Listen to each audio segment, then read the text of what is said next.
అప్పుడు పీఠంలో మహాస్వామి కూర్చునుండగా ఒక ఆవిడ బిక్కు బిక్కుమంటూ కన్నుల నీరు పెట్టుకుని కళ్ళొత్తుకుంటూ వరుస క్రమంలో వస్తోంది. స్వామి చేత్తో ఇంత కుంకం తీసి ఆవిడ చేతిలో వేశారు.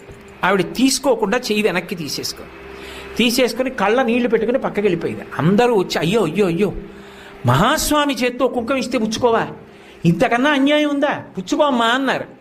ఆవిడంది కాదు, నా భర్త మరణించాడు, ఆయన శరీరం కూడా లభించలేదు, అటువంటి వాడికి ఉత్తరక్రియలు ఎలా చెయ్యాలని అడగడానికి వచ్చాను భర్త మీద ప్రేమతో, నాకు కుంకం ఏమిటండి.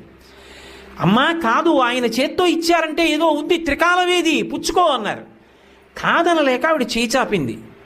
కుంకం వేసి చూసి అన్నారు, అమ్మా నువ్వు సుమంగళివమ్మా, నీ భర్త బ్రతికున్నాడు, నీ భర్త తిరిగి వస్తాడు, బొట్టు పెట్టుకో అని సువాసిని పూజ అవుతోంది.